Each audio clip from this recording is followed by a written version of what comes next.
Assalamualaikum warahmatullahi alihi wa ashabihi wa man tabi'ahum bi ihsanin ila yaumiddin wa ba'd. Kita bersyukur kepada Allah, senantiasa diberikan Allah atas karunia yang begitu melimpah.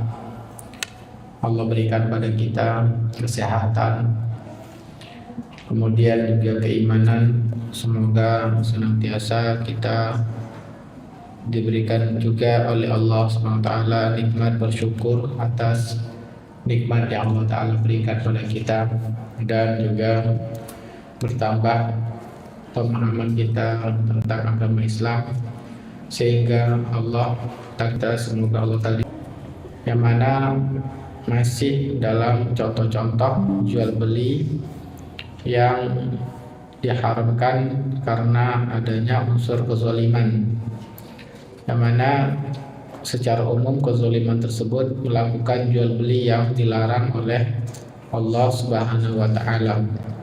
Sekarang masuk pada contoh barang yang dilarang, yaitu melakukan jual beli narkoba. Iya kan Bu ya?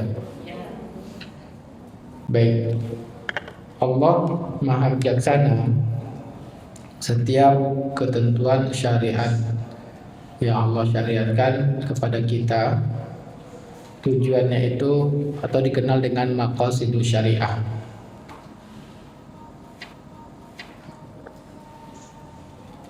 Jadi yang belajar fikih akan selalu menemukan istilah maqasidus syariah. Maqasidus syariah itu adalah tujuan syariat. Yang mana maqasidus syariah itu tujuannya menjaga 5 hal. Yang pertama agama, yang kedua jiwa, yang ketiga akal, yang keempat harta, dan yang kelima adalah kehormatan. Maka syariat yang Allah syariatkan itu ternyata menjaga 5 hal pokok ini. Maka seluruh hal-hal yang dapat merusak salah satu dari 5 hal yang dijaga oleh Islam ini pasti Allah haramkan. Menghalangi orang yang beribadah diharamkan. Membunuh jiwa, membunuh seseorang yang tidak berdosa itu diharamkan. Meminum khamar itu diharamkan karena merusak akal.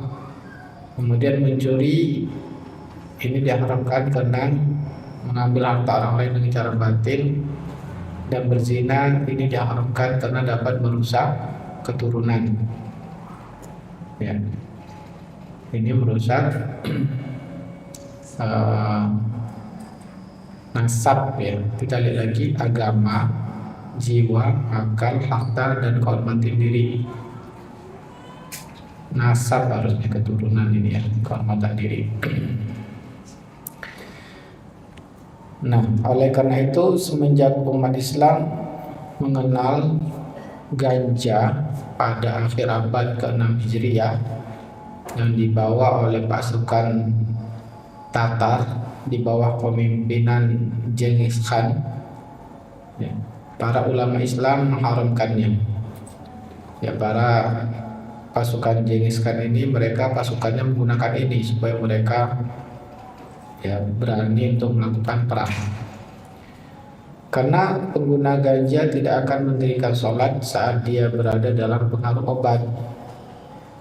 Dia berani membunuh siapapun, termasuk orang tuanya sendiri, jika tidak memberi uang.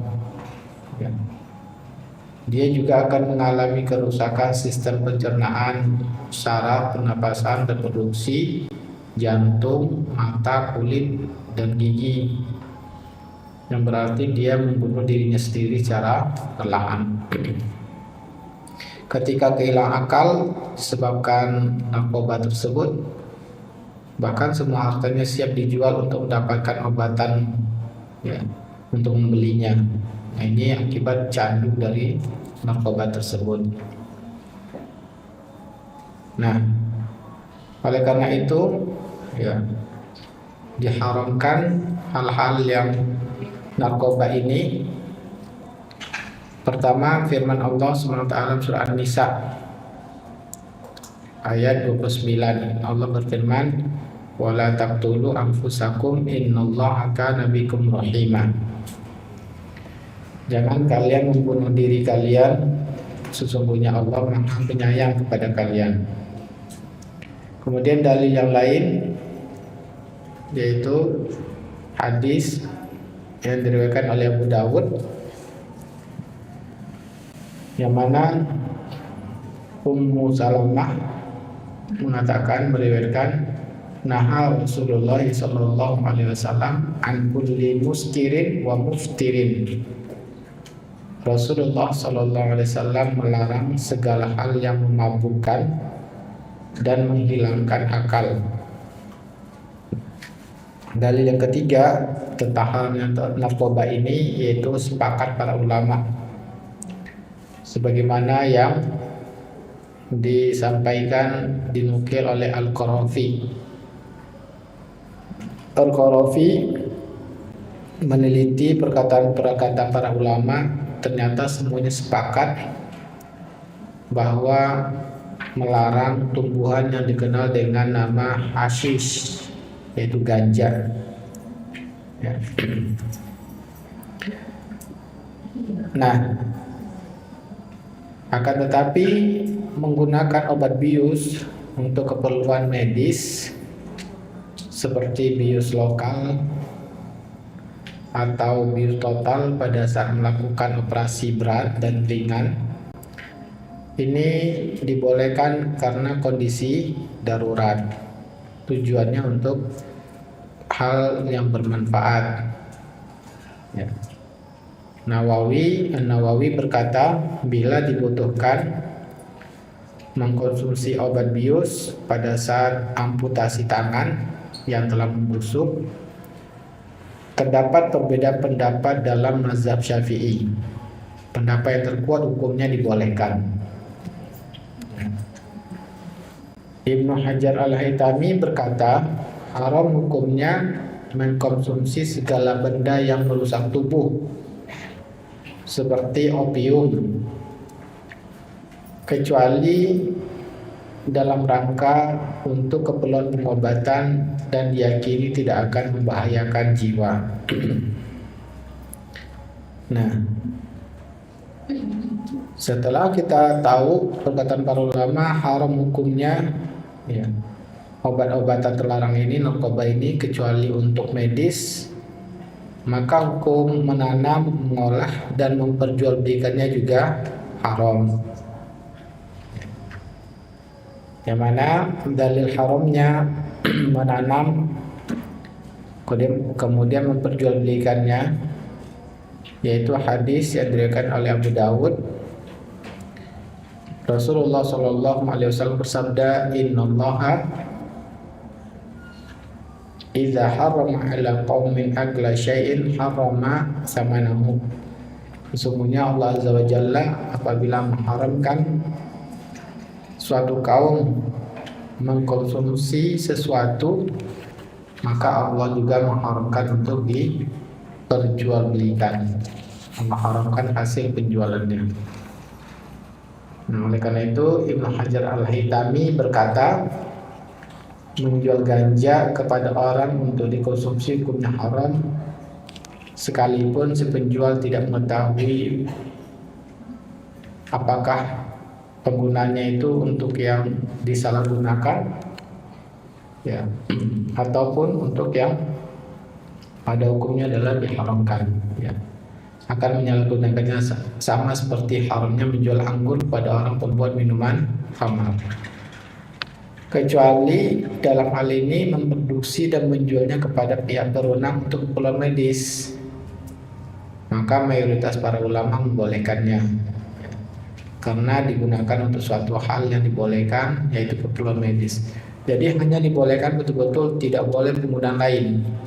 Bolehnya kita menanam, menjual itu ya hanya sebatas untuk keperluan medis, pengobatan atau keperluan lainnya yang memang sangat dibutuhkan. Selain dari yang kebutuhan itu, maka diharamkan.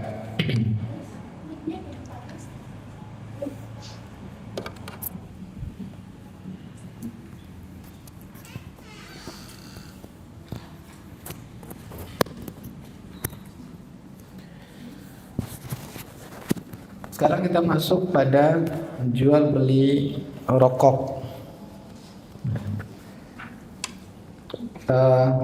Tembakau sebagai bahan baku rokok ini dikenal dalam kaum muslimin, yaitu umat Islam, pada abad ke-10 Hijriah yang dibawa oleh para pedagang dari Spanyol.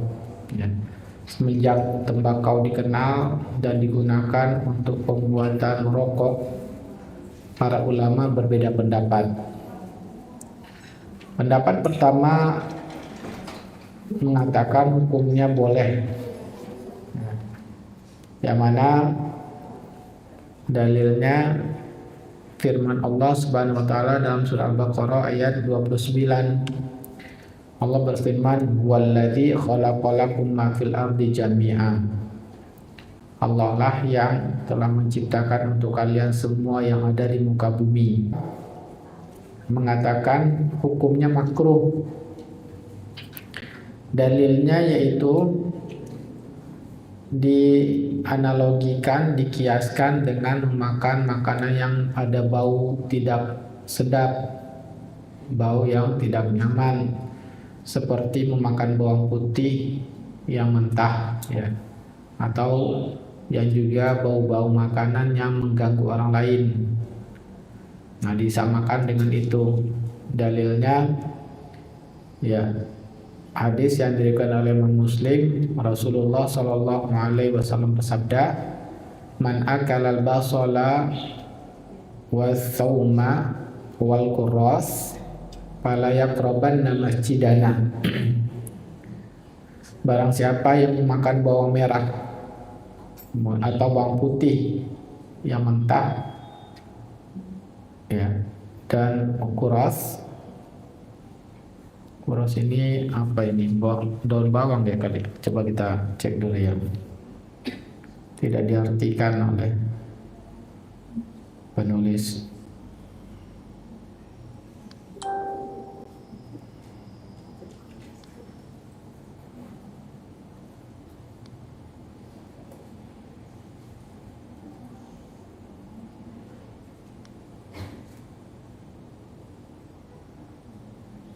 Di sini nggak ada untuk jaringan internetnya ya. Ada.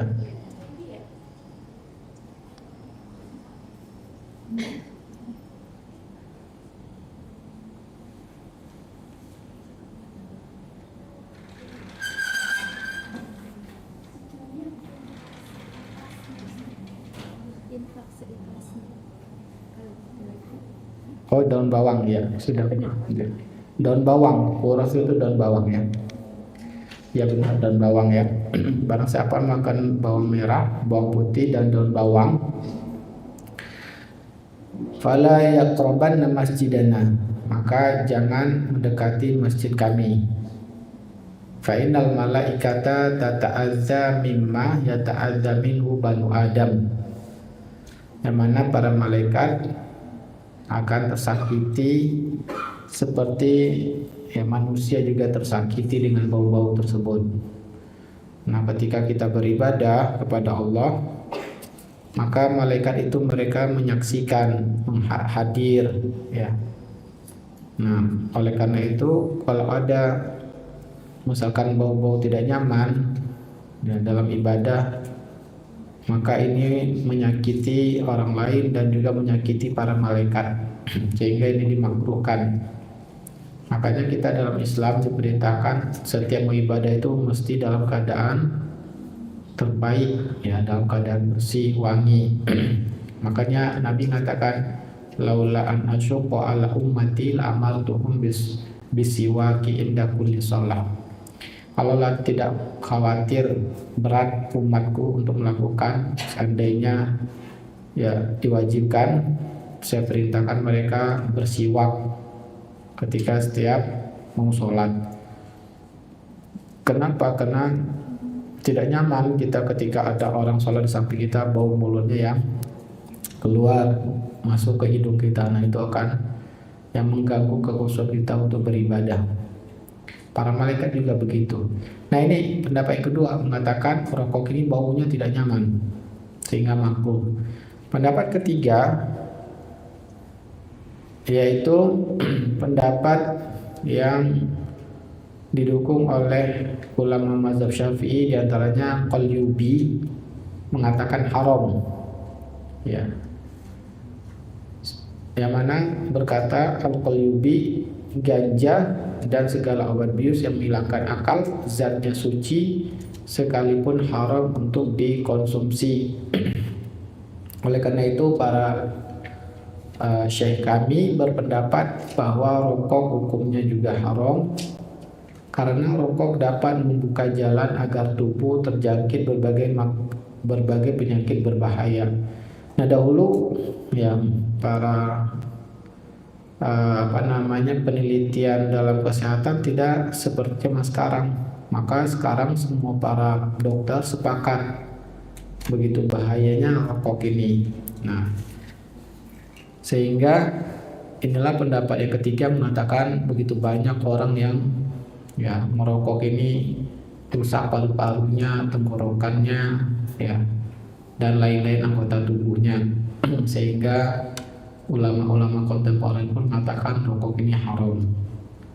Nah, sedangkan yang mengatakan dalil Allah menciptakan segala sesuatu, ini bantahannya ya hal itu dibolehkan selama tidak merusak, dan Allah mengharamkan segala yang dapat merusak. Ya, contohnya Allah mengharamkan yang buas, binatang buas, atau yang menjijikan. Nah, itu membahayakan. Nah, diantaranya juga membahayakan adalah rokok. Nah, ini ya keumuman ayat itu dikhususkan dengan hal-hal yang Allah haramkan karena ada bahayanya. Nah, kemudian adapun dengan bau, itu hanya salah satu dampak yang rokok yang ringan. Yang lebih berat dampaknya adalah merusak tubuh. Nah, maka ya hukum yang lebih tepat diterapkan pada yang dampak yang lebih berbahaya. Jangan melihat hanya pada baunya saja. Sehingga wallahu ta'ala pendapat yang kuat para ulama mengatakan haram rokok tersebut. Yang mana Allah berfirman dalam surah Al-Baqarah ayat 105, wala tulqu biaidikum ila tahlukah. Jangan kalian menjatuhkan diri kalian pada kehancuran, kepada kebinasaan. Juga Nabi SAW bersabda, la darara wa la dirar. Tidak boleh melakukan perbuatan yang memudaratkan orang lain, ya, maupun diri sendiri. Nah, merokok ini membahayakan dirinya sendiri dan orang-orang yang di sekitarnya. Oleh karena itu MUI ya mengharapkan rokok. Majelis Ulama Indonesia mengharapkan rokok. Begitu juga ulama-ulama Saudi juga mengharamkan rokok. Nah, kemudian kalau kita sudah tahu bahwa rokok itu haram, ya, maka memperjualbelikannya juga hukumnya adalah haram. Ya, yang mana tadi berdasarkan hadis yang diriwayatkan dari Abu Daud, Nabi SAW bersabda, innallaha azza wa jalla idza harrama ala qaumin akla syai'in harrama samanahu. Sesungguhnya ketika Allah mengharamkan sesuatu untuk dimakan atau dikonsumsi, Allah juga mengharamkan untuk diperjualbelikan. Nah, kemudian bagaimana hukumnya menanam tembakau tersebut? Ya,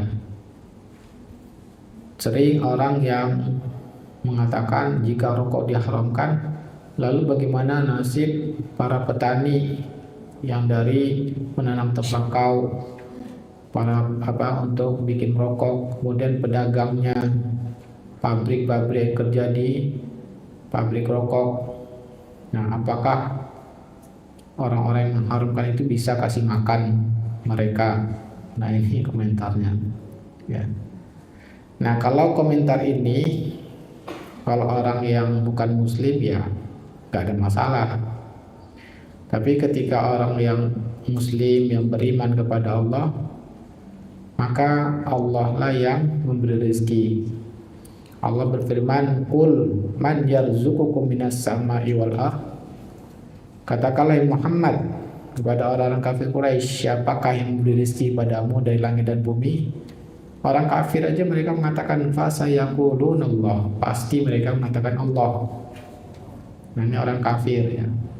Nah, masa orang muslim masih mengingkari rezeki dari Allah? Ya, padahal Allah yang memberikan rezeki, Allah juga yang mengatur. Jangan mencari dari yang haram. Menunjukkan bahwa apa? Tidak mungkin Allah menyia-nyiakan kita bisa mati karena meninggalkan tembakau tersebut.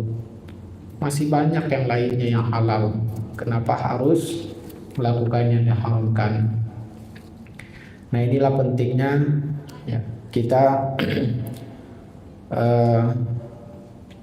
memahami keyakinan, keimanan tentang Allah lah yang memberi rezeki. Setiap kita dilahirkan, ya, bahkan sebelum diciptakan langit dan bumi, Allah sudah menentukan rezeki setiap makhluk. Ya, 50.000 tahun sebelum ciptakannya langit dan bumi, Allah sudah mentakdirkan semua yang berlaku di muka bumi ini.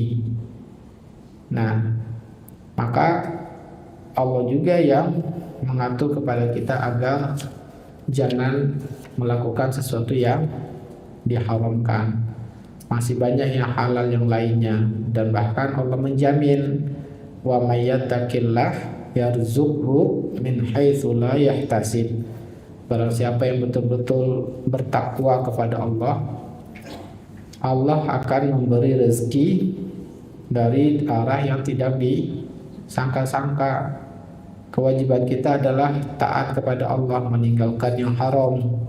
Carilah, wajib mencari rezeki yang halal.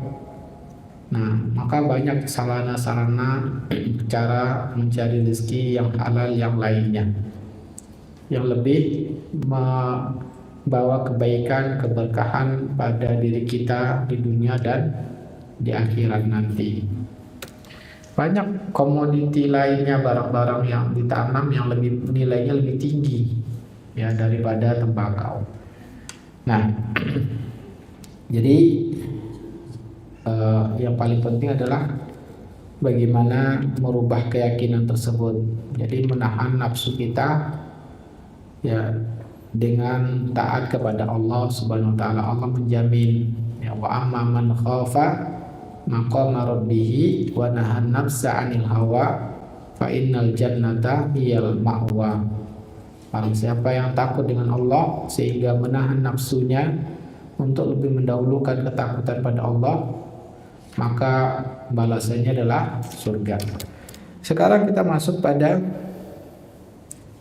jual beli alat musik dan media rekaman musik. Berzikir kepada Allah, senantiasa mengingat Allah, merupakan tujuan ibadah, tujuan syariat Allah, dan ibadah-ibadah tersebut ya tujuannya agar kita senantiasa mengingat Allah. Allah perintahkan pada kita untuk sholat 5 waktu agar kita ya dalam sehari itu jangan sampai lalai dalam mengingat Allah Subhanahu wa taala. baru bangun tidur langsung Allah panggil kita untuk zikir pada Allah. Kemudian kita bekerja ya di pagi hari, di siang harinya Allah ingatkan lagi, ingat lagi kepada Allah. Kemudian bekerja lagi di waktu asar Allah panggil, kemudian maghrib, isya. Nah inilah tujuannya agar kita senantiasa ingat kepada Allah Subhanahu wa taala.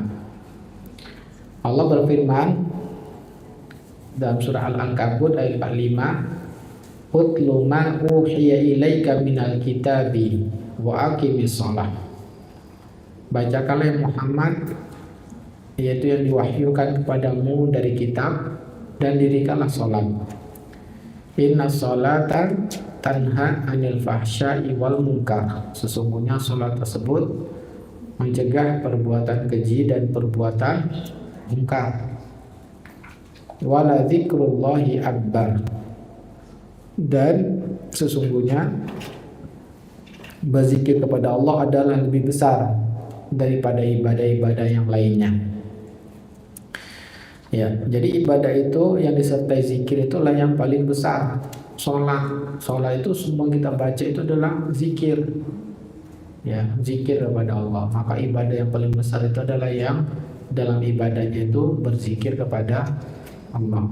Oleh karena itu, Qatadah menafsirkan zikrullah adalah lebih besar.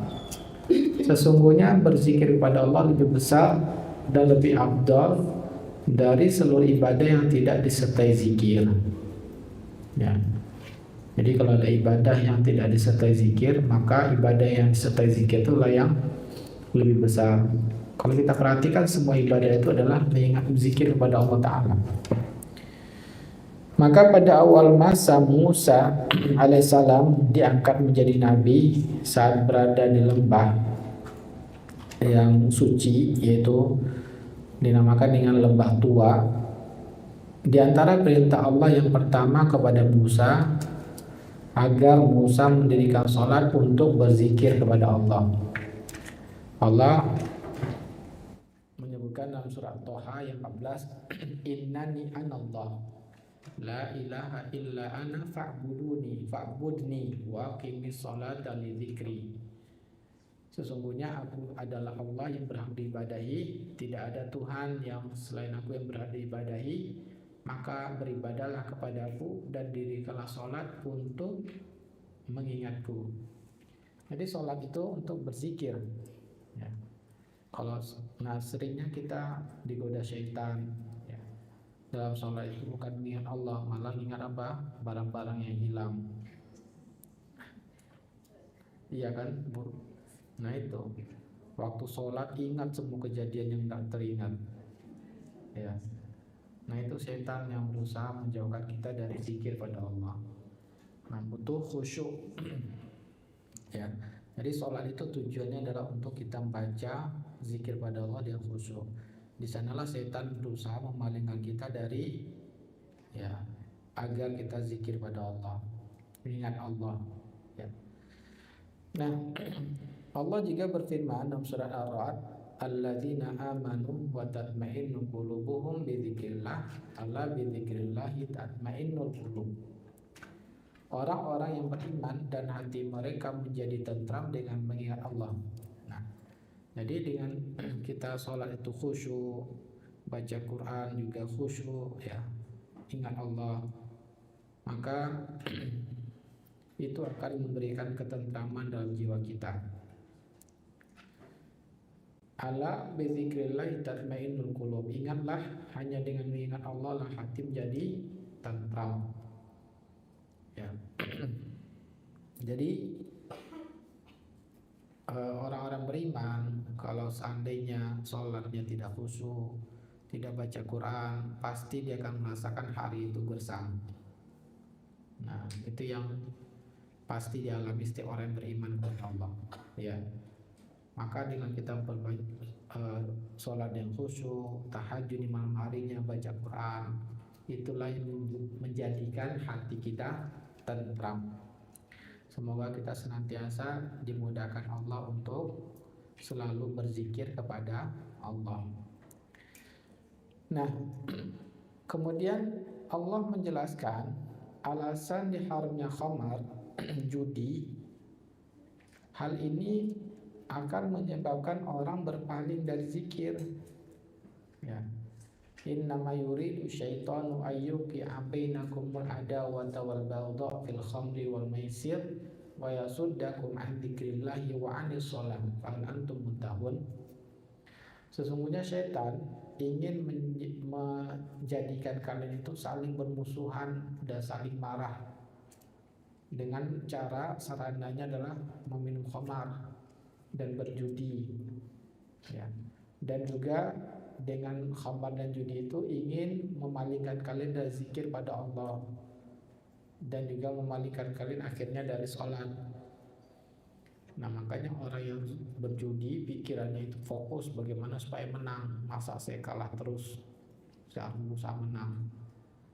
Nah, maka orang-orang yang fokus mencari akhirnya lupa zikir pada Allah, ya udah, hartanya itu menjadi Tuhan, dia menjadi hamba harta. Nah, makanya itu tadi ya, ketika kita bekerja semangat, bekerja berdagang, Allah panggil kita sholat, ya, agar kita ingat lagi pada Allah.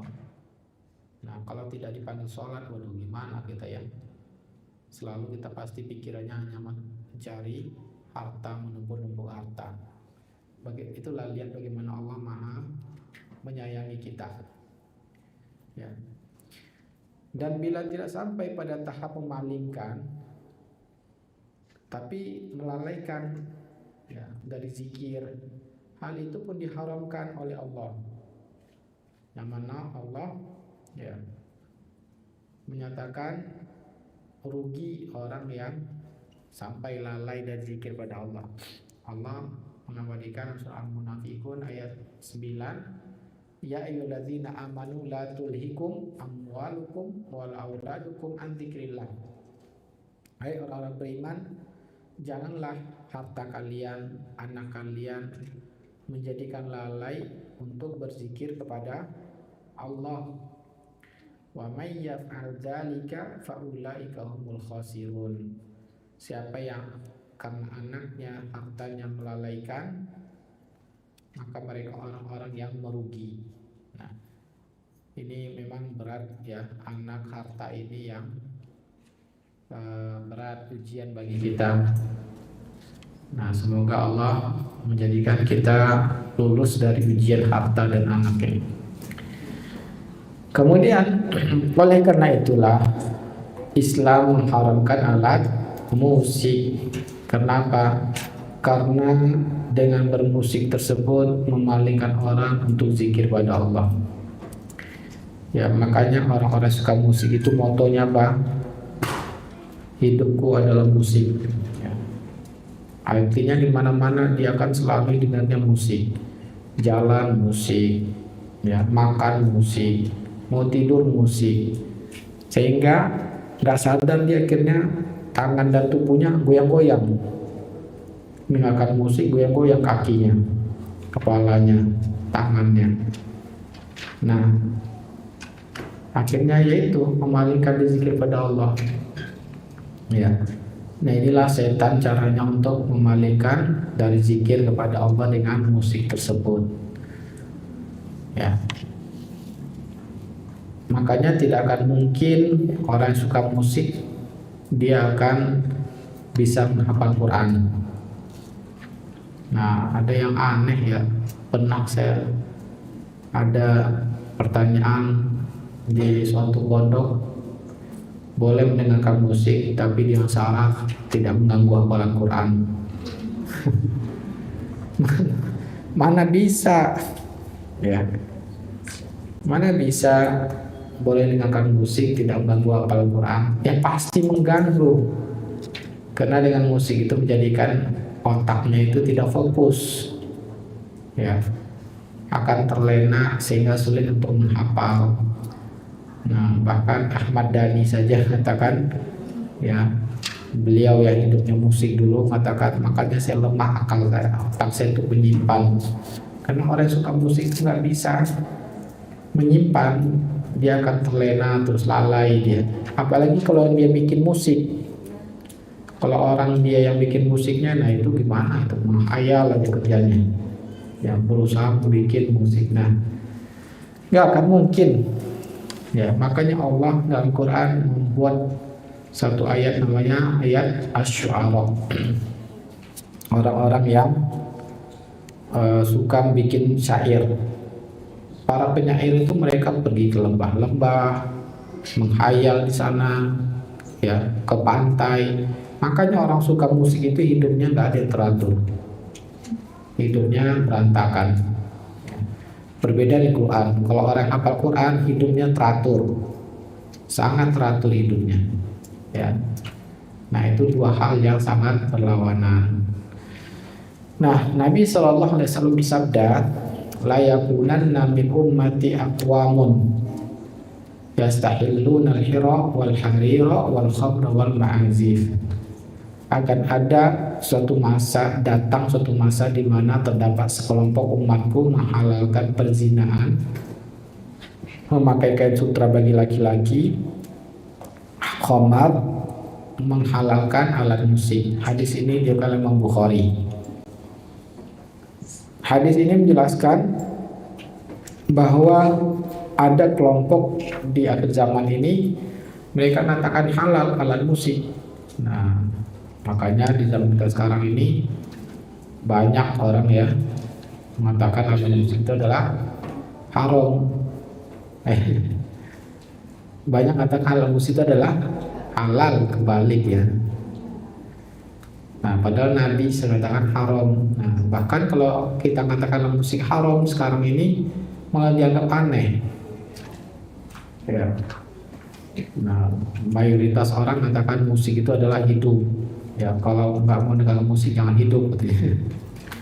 Nauzubillah min dzalik. Sehingga yaitu yang realita kita hadapi di mana-mana, di angkot, di mall, di mana-mana perbelanjaan yang kita dengar, di sekolah-sekolah joget. Nauzubillah min dzalik ya. Di sekolah-sekolah senam pun pakai musik. Adalah kita bilang haram, wah sesat ini. Jelas-jelas Wahabi, jelas-jelas Nabi mengatakan ya, diriwayatkan Imam Bukhari bahwa Nabi mencela ya akan ada umatku nanti yang menghalalkan musik. Kemudian Nabi mengatakan juga fi hazil ummah khasfun wa maskhun wa qazfun, akan terjadi bencana menimpa umatku, bumi ditenggelamkan. Nah, ini udah banyak ya. Mungkin kita melihatnya hanya melihat pergeseran longsor, wah itu mah bencana air hujan aja. Itu bahayanya ketika apa? Ketika kita sudah jauh dari Allah. Orang-orang beriman, mereka setiap apapun yang menyakiti mereka, bahkan ya kuda mereka aja nggak patuh, kendaraan mereka pasti akibat dosa. Menghisab dirinya, ini dosa apa yang saya lakukan sehingga kendaraannya tidak taat padanya ya. Nah, masih aja ada orang mengatakan, oh ini kena hujan, ini bencana alam, nggak ada. Padahal yang harus direnungkan itu adalah apa? Tidak mungkin, Allah tidak mungkin berikan azab kepada manusia kalau bukan karena dosa.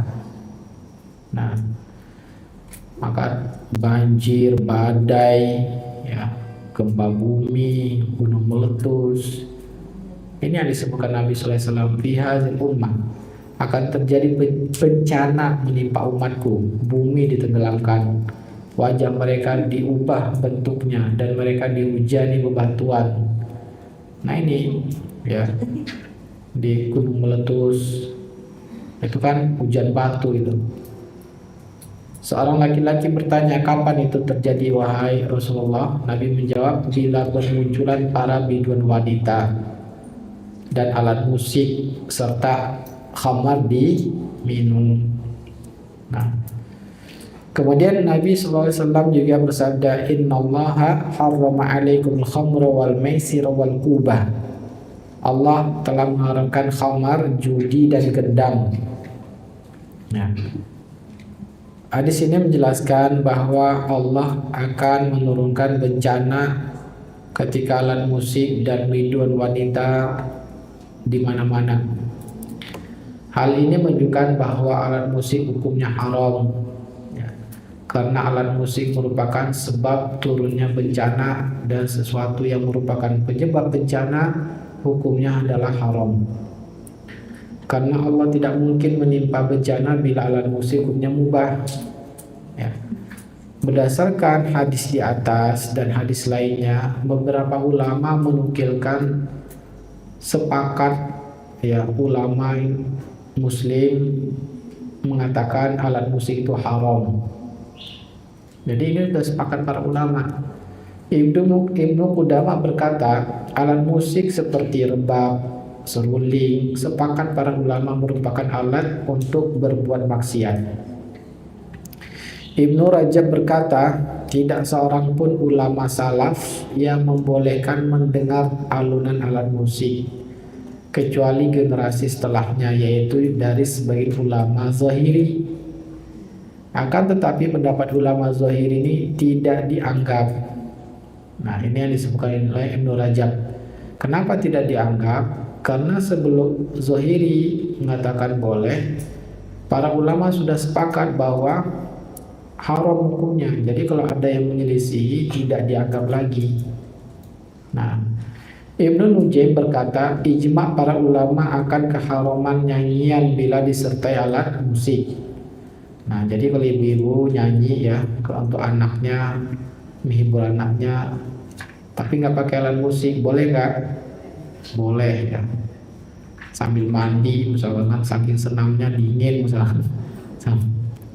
Nah, ibu-ibu begitu biasanya. Tapi itu semoga, ya, biasanya kalau nyanyi itu juga karena biasanya suka dengan nyanyi juga sebelumnya. Ya. Dan Imam Nawawi dalam bukunya Minhajut Thalibin menegaskan keharaman memainkan alat musik serta mendengarkan alunan musik. Ia berkata, haram hukumnya memainkan alat musik seperti gendang, gitar, seruling, dan juga haram mendengarkannya. Nah, ini, ya, Imam Nawawi yang mengatakan. Banyak orang kita di Indonesia ini mengatakan mazhab Syafi'i.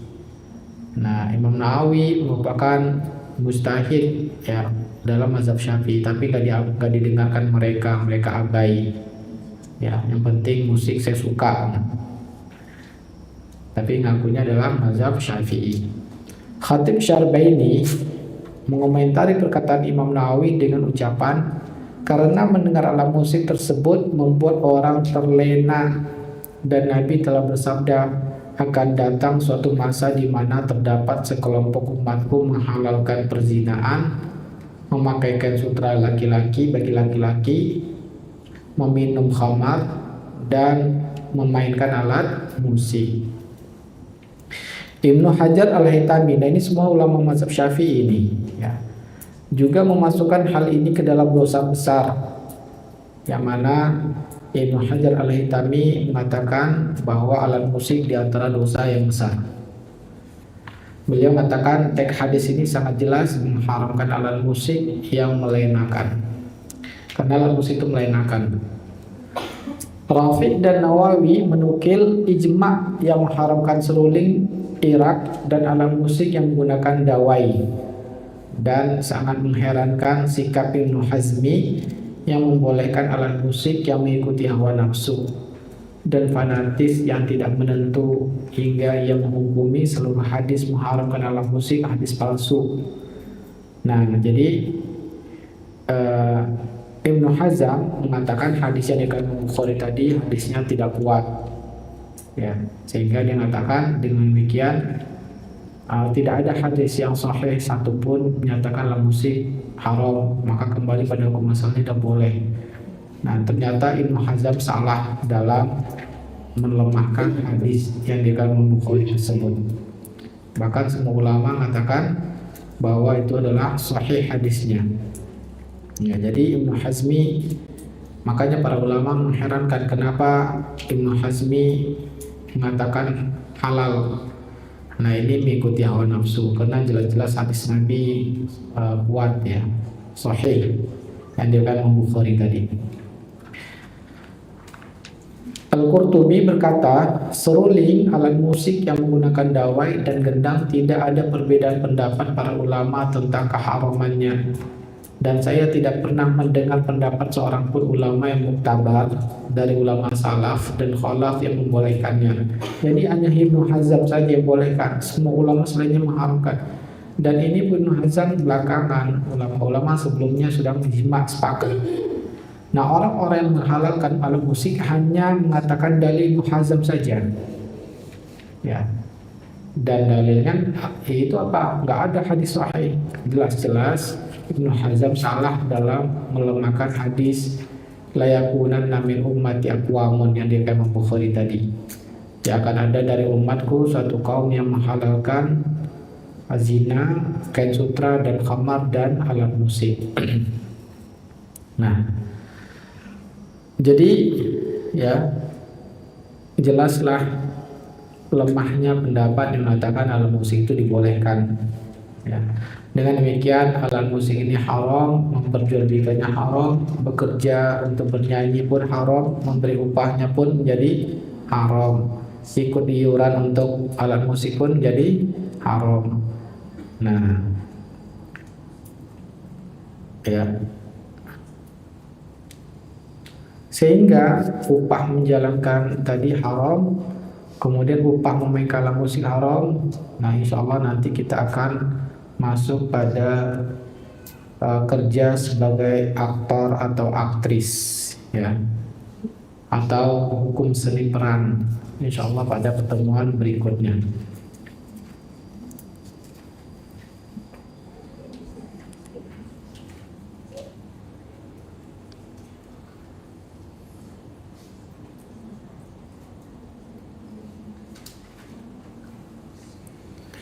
Kemarin saya sempat bahas masalah perkataan Ibnu Hazm ini, bantah terhadap Ibnu Hazm, yaitu beliau melemahkan salah satu perawi hadis ini.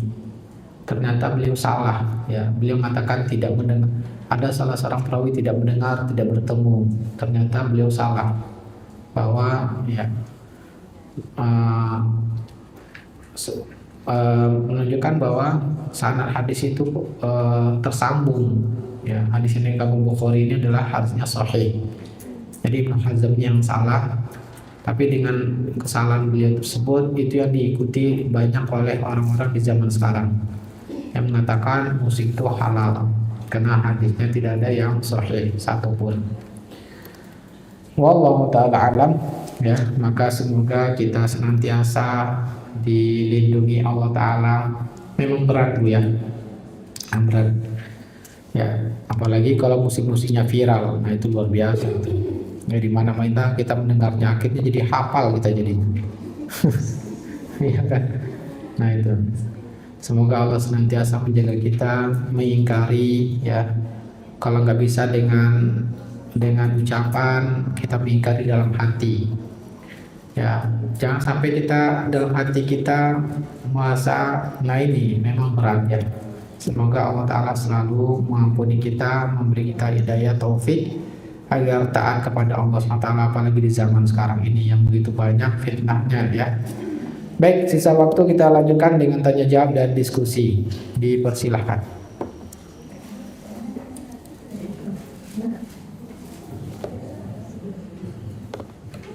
Jazakallahu khair Ustaz atas ilmu yang telah diberikan pada hari ini. Semoga Allah memberikan keberkahan serta rahmat kepada Ustaz beserta keluarga. Kita pada sesi tanya jawab. Sebelumnya himbauan untuk umat yang memberikan pertanyaan melalui kertas agar menyiapkan diri jika di mana Ustaz ingin berinteraksi secara langsung. Ada yang sebelumnya yang mau bertanya langsung Pak?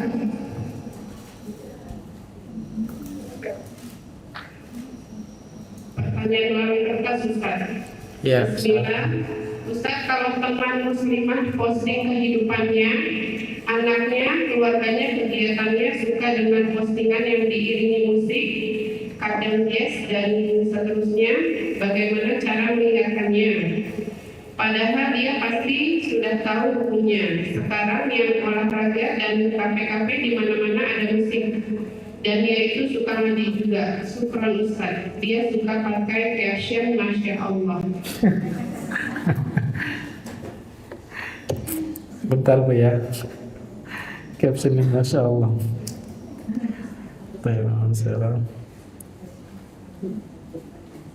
Saya menandakan dulu batas pelajaran kita ya sebentar. Baik, captionnya Masya Allah. Ya, semoga yang pertama ketika kita mengingkari seseorang, kita niatnya adalah jangan sampai kita yang berlindung pada Allah dari maksiat tersebut, ya, karena kita khawatir seringnya terkadang karena kita lupa mengingkari orang itu, terkadang kadang-kadang diikuti dari hawa-hawa nafsu, ya. Hawa nafsu yang dikhawatirkan ya kita membencinya bukan karena Allah, sehingga apa dampaknya adalah malah kita yang terjerumus dalam perbuatan dosa itu. Nah, ini yang mesti landasan kita mengingkari kemungkaran. Kita pertama berlindung dulu kepada Allah agar diri kita terhindar dari perbuatan hal tersebut, ya. Jadi ingat dulu kita ketika kita lihat orang melakukan dosa, ingat diri kita, ya Allah lindungilah aku ya Allah dari perbuatan dosa itu. Kemudian landasan berikutnya mengingkari kemungkaran tersebut, rasa kasih sayang. Jadi jangan sampai diikuti rasa benci. Jadi karena sayangnya kita itulah menjadi landasan mengingkari, maka semoga Allah memberikan, ya, melindungi kita terhindar dari mengingkari itu karena kebencian, kemarahan atau emosi, ya. Nah, dikhawatirkan kalau ada setan di sana, dikhawatirkan malah kitanya nanti yang terjerumus. Nah, betul-betul kita karena Allah. Nah, kemudian carilah cara-cara mengingkari itu yang tidak menyebabkan dia merasa di apa namanya, di nama baiknya dicemarkan, ya. Carilah cara bagaimana caranya ya supaya yang saya ingkari ini dia merasa tidak murni karena kita cinta pada dia. Nah, itu landasannya. Sehingga kita akan melakukan usaha-usaha. Kalau saya ditegur gimana ya, saya nyamannya ya. Tentu saya pribadi kalau ditegur tidak mau di depan orang banyak. Nah, kita menegurnya, kita bilang, wah kamu sudah ngaji, kita balas gitu kan, sudah ngaji dengan musik. Kira-kira kalau kita gitu gimana? Berat terimanya. Berat terimanya. Kenapa? Yaitu tadi manusia itu tidak mau disalahkan. Ya, ketika dia disalahkan, dihadapkan kepada semua, apalagi media sosial, pengikutnya misalkan ratusan ribu, jutaan misalkan ya. Nah, itu semua orang tahu kita negur dia. Nah, itu luar biasa itu. Ya. Sulit dia nerimanya. Nah, itulah cara-caranya ya. Jadi pertama doa pada Allah agar kita tidak terjerumus, kemudian niatkanlah kita betul-betul karena menyayanginya, ya sayang saja, kenapa ya masih melakukan maksiat. Nah, kita ingkari karena ada kewajiban juga untuk mengingkari, maka carilah cara yang paling baik yang kira-kira tidak menyebabkan dia untuk malah berpaling. Wallahu alam, mungkin begitu. Pertanyaan selanjutnya Ustaz. Assalamualaikum Ustaz. Bagaimana dengan musik rebana, marawis, hadroh yang biasa dipakai saat kajian atau acara pernikahan? Mereka bilang seperti lagu-lagu Islami. Jazakallahu khairan Ustaz. Iya, banyaknya ke musik ya berarti. Baik, tidak apa-apa. Saya jawab sebisanya aja ya. Karena dalilnya tidak kalau masalah jual beli kan saya dalilnya sering saya membahasnya jadi masih ingat, tapi selain itu pernah baca aja tapi dalilnya tidak kuat saya. Ya, yang mana kalau tidak salah bahwa di antara yang dibolehkan ketika pernikahan yaitu para wanita mereka memukul rebana, dan itu biasanya para budak. Ya. Nah, itu dahulu yang kebiasaan di masa itu. Jadi para wanita, dan juga merebananya itu ya para wanita bukan ditampilkan depan para laki-laki. Nah, maka ada kaidah-kaidahnya, yaitu apa? Yang bermain itu hanya khusus para wanita, untuk para wanitanya ya, pengantin wanitanya. Tapi kalau prakteknya di sekarang itu yang bermain rebananya lebih make upnya lebih tebal daripada pengantinnya. Kemudian mainnya di depan para bapak-bapak laki-laki. Nah, itu yang haramnya di sana, karena tidak boleh seorang wanita berhias ya. Nah, itu wallahu alam. Kira-kira paham ya maksud saya? Baik. Pertanyaan selanjutnya, Ustaz mau bertanya, Anda menemukan emas dan Anda ingin pakai emas itu, apakah halal emas temuan Anda pakai? Terima kasih. Menemukan emas berarti terus emasnya mau dipakai. Iya.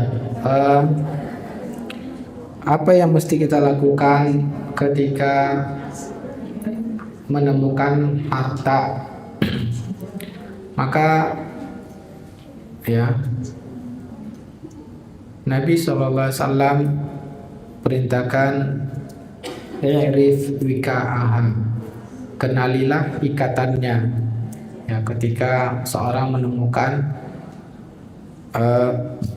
uang dinar atau dirham yang mana zaman dahulu orang nyimpan uang itu dalam kantong ya, kantong-kantong ya, pernah kan kita dapatkan gambarannya kan. Jadi orang dulu itu uang itu di kantong-kantong pakai ikatan ya. Nah, sehingga Nabi perintahkan kenalilah ikatannya, warnanya, kemudian diperintahkan untuk diumumkan. Maka dengan demikian ya, ketika dalam Islam para ulama mengatakan ketika kita menemukan harta, kenali harta itu, ciri khasnya seperti apa. Nah, setelah kita paham, oh emasnya begini spesifikasinya, kewajiban kita adalah untuk mengumumkannya. Kalau ingin mengambil harta itu, untuk diumumkan ya. Nah, ketika kita mau, itu langkah yang kita lakukan. Nah, bolehkah kita menggunakannya ketika pengumuman tersebut? Nah, wallahu ta'ala alam. Kalau terjadi apa-apa, kalau tidak diizinkan oleh pemiliknya gimana? Jadi masalah kan?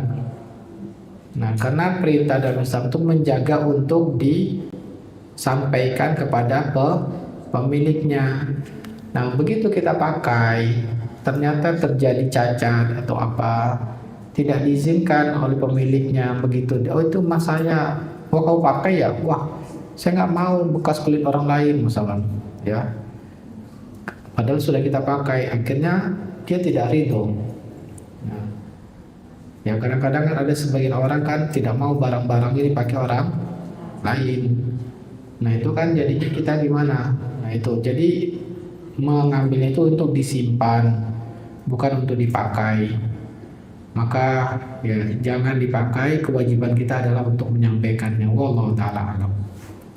Berarti kalau seperti itu, kalau kita menemukan emas di jalan gitu, Ustaz, misalnya apa, sekian bulan kita nggak, 1 tahun oh 1 tahun orangnya nggak ketemu, itu baru boleh dipakai. Oh, baru boleh dipakai. Iya, baru boleh dipakai itu setelah lewat 1 tahun. Baik. Tapi setelah kita pakai 2 tahun berikutnya masih ada orang datang, maka halal kita makainya. Karena Nabi batasi 1 tahun. Memakainya itu tapi wajib kita kembalikan, maksud saya. Ya. Bukan jadi milik kita. dikembalikan begitu ada orangnya walaupun sudah 19 tahun ya, bukan menjadi milik kita, wajib kita kembalikan kalau ada orang pemiliknya yang datang walaupun sudah 1 tahun. Tapi halal kita menggunakannya setelah 1 tahun, tidak ada yang mengaku, itu maksudnya. Ya. Pertanyaan selanjutnya, Assalamualaikum warahmatullahi wabarakatuh. Waalaikumsalam warahmatullahi wabarakatuh. Izin bertanya Ustaz, bila kita membuka rekening di bank konvensional, kemudian dapat hadiah berupa barang, apakah kita halal mengambilnya atau bagaimana? Pertanyaan kedua, bila ada teman yang mentraktir makan dari uang yang orang yang bekerja di leasing, bagaimana Ustaz? Untuk pertanyaan pertama, kenapa buka rekening di bank konvensional? Karena hukum asalnya haram. Jadi ada hukum asal itu haram. Tidak boleh, itu berarti kita melakukan perjanjian riba. Yang mana perjanjiannya kita naruh uang, kamu kalau naruh uang dikasih bunga. Ini adalah riba. Riba jahiliyah. Allah sudah mengatakan wa man ada faulaika ashabun nar hum fiha khalidun. Sudah tahu itu adalah riba tapi tetap melakukannya, mereka penduduk neraka dan mereka kekal di neraka. Nah, Allah mengancam, kita khawatir ancaman Allah pasti ya. Dan mungkin hanya sebagian orang, Allah memang kalau dosa besar selama kita bertobat Allah menerima tobat kita. Tapi kita khawatirnya kalau tobat kita tidak diterima, maka terancam janji Allah pasti Allah tunaikan. Nah, Allah menjanjikan orang yang melakukan riba, sudah tahu riba itu haram, dia akan diancam api neraka dan kekal. Nah, itu pertanyaannya, kenapa buka rekening di bank konvensional? Kira-kira mau jawab gak? Yang bertanya. Yang bertanya,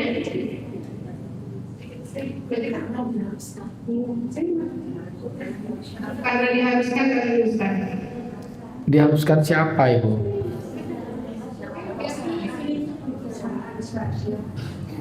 Kenapa diharuskan? Karena saya diharuskan gitu Ustaz dari perusahaannya. Kenapa diharuskannya? Kenapa Ibu?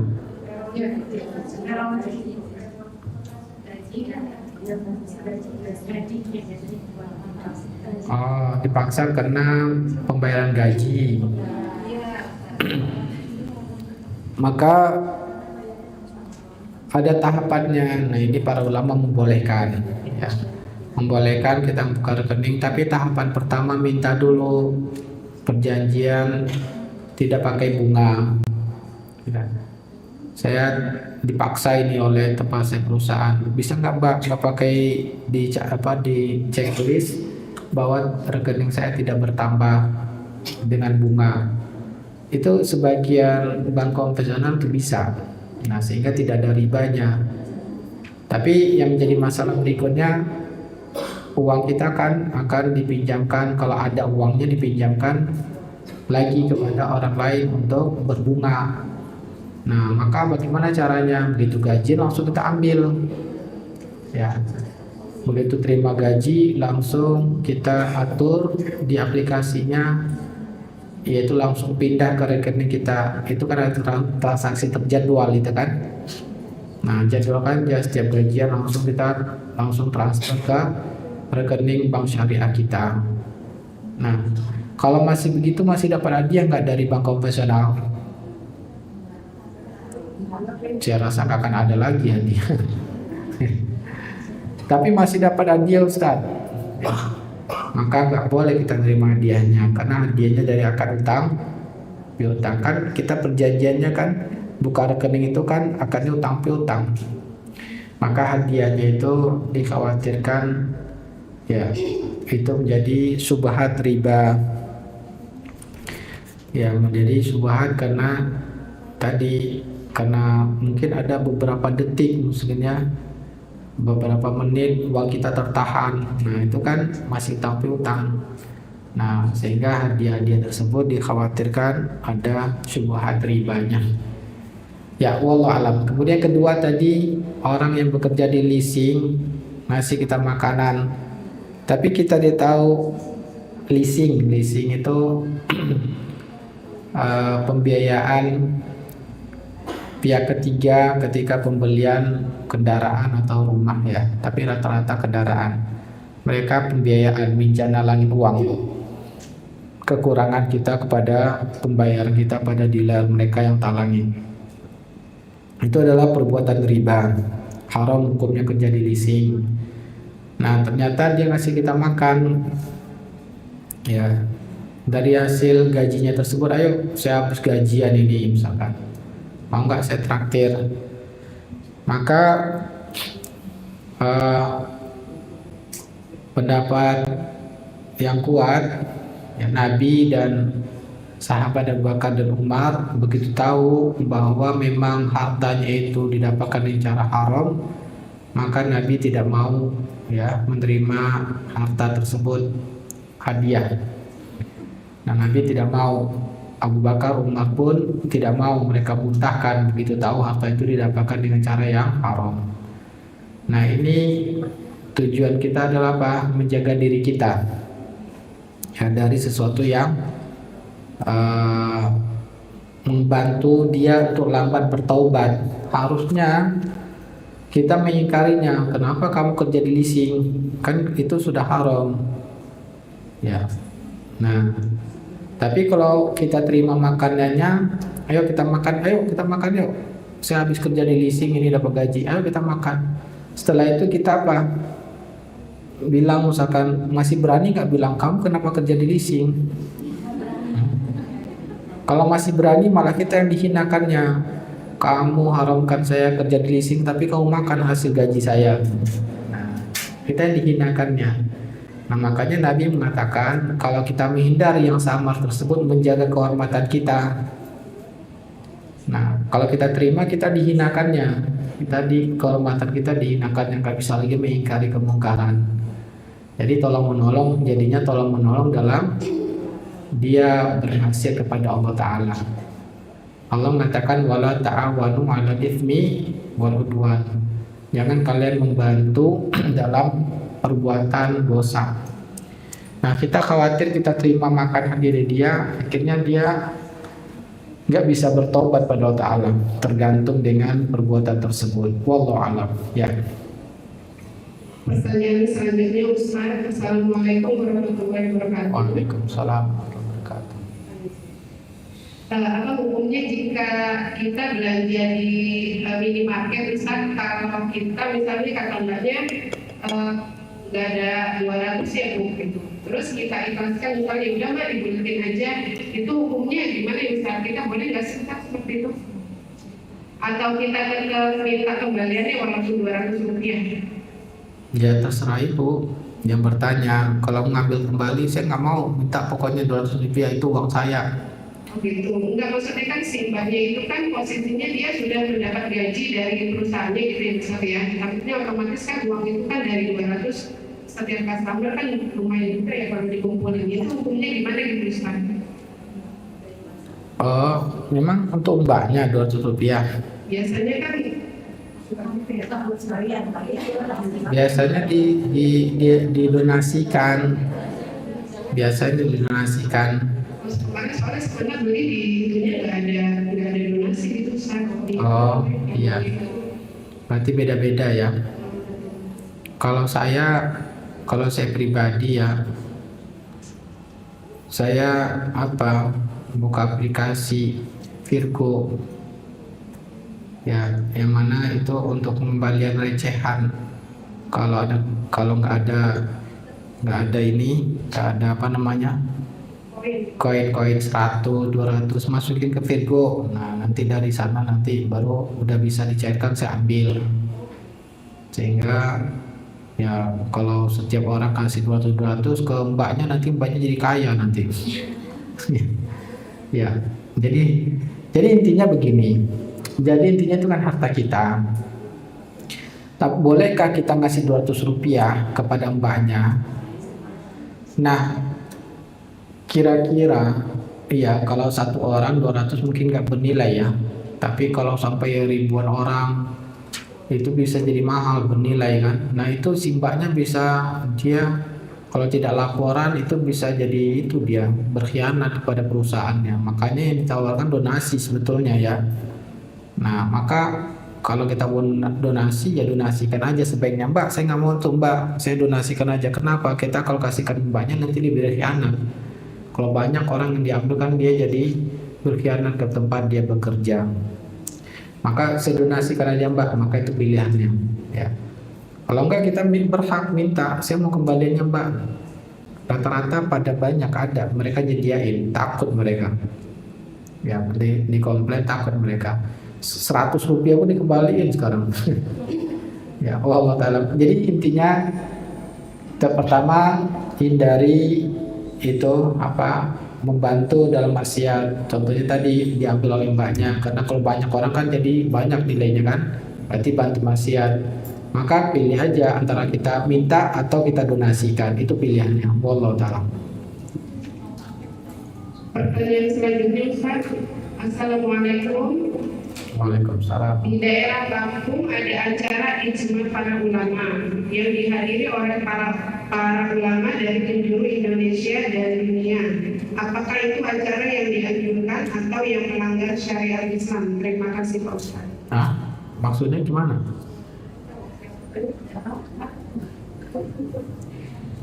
Para ulama berkumpul apakah melanggar syariat? Maksudnya gimana? Gak paham saya. Ini Pak Ustadz, kan ya di TikTok itu banyak di daerah Lampung itu sekarang ada perkumpulan para ulama, ijma para ulama gitu sih. Maksudnya hal-hal begitu tuh benar nggak gitu maksudnya? Boleh nggak diikutin gitu? Apanya mau diikutin? Ya itu kumpul gitu. Kumpul di daerah Lampung itu kan bikin-bikin tenda gitu. Para ulama sih kan kumpul di situ. Ulama-ulama itu pokoknya nggak kiai ulama itu pada pakai bis gitu. Ada cara apa Ibu? Ini ngomongnya sih ijma para ulama itu. Ijtima apa ijma? Ada ijtima, ada ijma. Kalau ijtima pertemuan itu lebih tepatnya ijtima Ibu. Kalau ijma itu pemahamannya kesepakatan pendapat. Contohnya pendapat ulama ini katakan haram, ulama ini haram, ulama ini haram, semuanya ternyata haram, berarti ijma itu namanya. Tapi kalau kumpul-kumpul itu ijtima. Nah, para ulama kumpul-kumpul biasanya kalau para ulama ngumpul, mereka membahas hukum-hukum. Apakah itu dibolehkan? Memang begitu harusnya. Ya, para ulama mereka harus berkumpul untuk bermusyawarah memutuskan suatu hukum. Memang begitu. Itu dianjurkan, diperintahkan oleh Nabi SAW, yaitu apa? Wasyawirhum fil amr. Nabi saja diperintahkan ketika memutuskan suatu masalah, diperintahkan Allah untuk meminta pendapat para sahabat. Allah perintahkan wasyawirhum fil amr, yaitu ajaklah musyawarah mereka para sahabat Nabi dalam suatu urusan. Nah, Nabi itu utusan Allah, padahal lima wahyu, tetap Allah perintahkan untuk musyawarah. Nah, maka itu sangat diperintahkan. Bukan para ulama aja, dalam rumah tangga juga. Suami dan istri itu kalau belum putusan harus musyawarah apa yang terbaik. Nah, begitu. Jadi orang-orang beriman, mereka setiap ada permasalahan, Allah perintahkan untuk bermusyawarah. Ya. Pertanyaan selanjutnya Ustaz, Bismillah. Ustaz, bagaimana dengan tukang kurir yang apabila harga barang 4.800 tapi kita kasih 5.000? Kadang juga kurirnya yang bikin harga 5.200 tapi dia bilangnya 5.500. Bagaimana hukumnya ya Ustaz? Kurir itu kan banyak ya. Ada yang kurirnya itu mitra, contohnya seperti kurir perusahaan-perusahaan seperti Gojek, Grab, itu kurir itu mereka mitra. Nah, kalau mitra ya kita boleh saja ngasih kelebihan ke mereka, tapi kita bayar dulu berapa. Misalkan ada utang kita kan ya, nah misalkan kita bayar nih utang jasa bapak ini ada kelebihannya nih, saya hadiahkan aja, itu boleh karena kita ngasih hadiah kepada orang yang langsung. Tapi kalau kurir itu dia karyawan, contohnya kurir pada suatu toko tertentu. Nah, itu karyawan itu, bukan mitra. Nah, kalau dia karyawan, nah, maka hukum asalnya kita tidak boleh ngasih hadiah ke dia. Nah, maka kita sampaikan kepada bosnya atau tempat dia bekerja, boleh nggak saya kasih tips karyawannya? Kalau dibolehkan baru boleh kita ngasih, kalau tidak hukum asalnya haram. Jadi kita pertimbangkan itu, apakah dia itu bekerja untuk sendiri atau pada orang lain. Kalau diri sendiri halal kita ngasih hadiah, tapi kalau dia bekerja pada orang lain berarti dia sudah digaji, ya maka hukum asalnya tidak boleh kita kasih hadiah. Wallahu a'lam.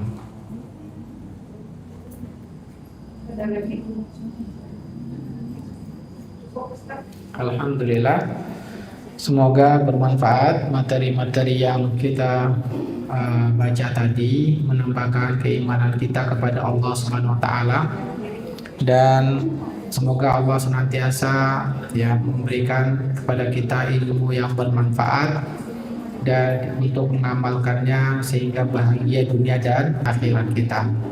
Kita tutup